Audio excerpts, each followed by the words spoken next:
నమస్కారం, శివాజీ న్యూస్ వార్తలకు స్వాగతం. నా పేరు మీనా. వార్తల ముందుగా హెడ్లైన్స్.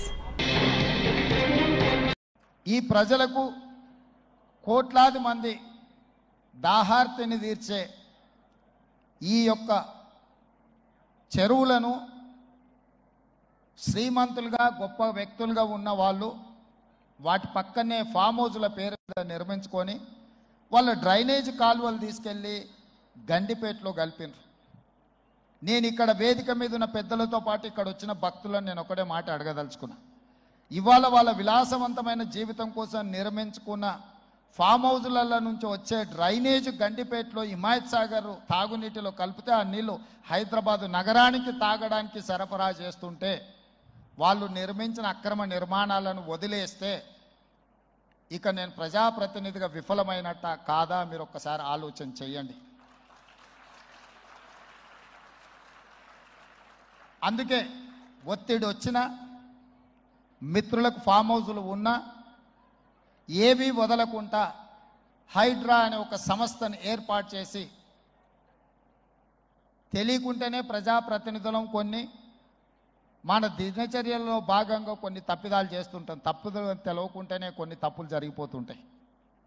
మరి ఆ ఖాతాను సవరించుకోవడానికి, ఆ బ్యాలెన్స్ షీట్ను సవరించుకోవడానికి తెలిసి కొన్ని మంచి పనులు చేయాలని నేను ప్రగాఢంగా విశ్వసిస్తున్నా, నమ్ముతున్నా. ఆ తెలిసి చెయ్యాలనుకుంటున్న మంచి పనులో భాగము ఈ చెరువులను చెరబట్టిన వాళ్ళ నుంచి విముక్తి కలిగించాలన్న ఏకైక లక్ష్యంతోనే ఈరోజు చెరువులను ఆక్రమించుకున్న వాళ్ళను ఎవరిని వదలకుండా ఉక్కు పాదంతో అణిచివేయాలన్న ఆలోచన, అందులో నిర్మాణాలను ఏ ఒత్తిడి వచ్చినా వెనక్కి తక్కకుండా తొలగించాలన్న ఆలోచనతోనే ఈరోజు ఈ చెరువులలో ఉన్న అక్రమ కట్టడాలను కూలగొడుతున్నాము.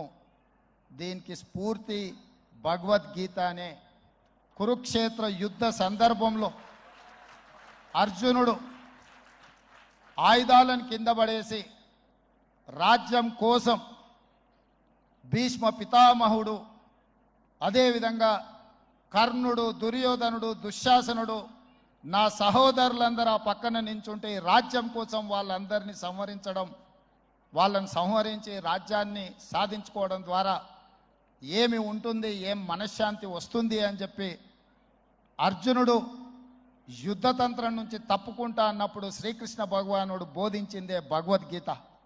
చంపేదెవరు, చంపించేదెవరు, లోక కళ్యాణం కోసం నీ బాధ్యతను నెరవేర్చాల్సిందే. ధర్మం బ్రతకాలి, అధర్మం ఓడాలి అంటే నువ్వు యుద్ధం చెయ్యాల్సిందే అనే యుద్ధ నీతిని ఆ రోజు అర్జునుడికి బోధించింది శ్రీకృష్ణ భగవానుడు. ఇవాళ ఆ శ్రీకృష్ణ భగవానుడి బోధనానుసారమే ఈరోజు ఈ చెరువులను కాపాడే కార్యక్రమాన్ని నేను తీసుకుంటున్నా. నాకు తెలుసు ఈ చెరువులలో నిర్మాణమైన విలాసవంతమైన ఫామ్ హౌజులు ప్రభుత్వాన్ని ప్రభావితం చేయగలిగిన స్థానాలలో ఉన్న చాలామంది వ్యక్తులు ఉన్నారు.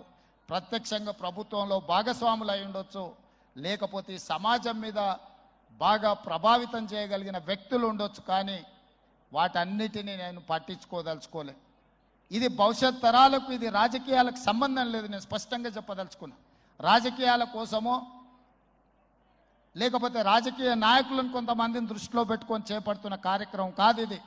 భవిష్యత్ తరాలకు, మన పిల్లలకు, వాళ్ళ పిల్లలకు వారసత్వంగా మనం అందించే సంపద ఈ సరస్సులు, ఈ నదులు, లేకపోతే ఈ రోజున్న ఈ చెరువులు. ఈ ప్రకృతి సంపదను మనం విధ్వంసం చేస్తే ప్రకృతి మన మీద కక్ష కడుతుంది. ప్రకృతి మన మీద ప్రకోపిస్తే మనం చెన్నైలో చూసినాం, అదేవిధంగా ఉత్తరాఖండ్లో చూసినాం, నిన్నగాక మొన్న వాయనాడు మనం కేరళలో చూసినాం. ఈరోజు ఇలాంటివన్నిటిని దృష్టిలో పెట్టుకున్నప్పుడు ఈ హైదరాబాదు నగరాన్ని రక్షించుకోవాల్సిన బాధ్యత మన అందరి మీద ఉన్నది. ఇది ఒక సుందరమైన నగరం. ఈ నగరానికి ఈ చెరువులే ఒక అందం. ఈ చెరువులను కాపాడే బాధ్యత ఈ ప్రభుత్వం తీసుకుంటుంది. ఎవరు ఏమనుకున్నా, ఎవరు ఏ ఒత్తిడి తెచ్చినా వాటన్నిటిని పక్కన పెట్టి చెరువులను ఆక్రమించుకున్న వాళ్ళ భరతం పడుతుంది ఈ ప్రభుత్వం అని చెప్పి నేను ఈ సందర్భంగా తెలియదలుచుకున్నా. ఆనాడు కురుక్షేత్రంలో ధర్మం వైపు శ్రీకృష్ణుడు, అర్జునుడు నిలబడ్డందుకే ఈరోజు ఆ ధర్మం అనేది కాపాడింది. వాళ్ళు ధర్మాన్ని కాపాడితే ధర్మం మనల్ని కాపాడింది. ఈరోజు మనం చేస్తున్న పని కూడా అలాంటిదే. మీ అందరి సహకారం ఉండాలి. అదేవిధంగా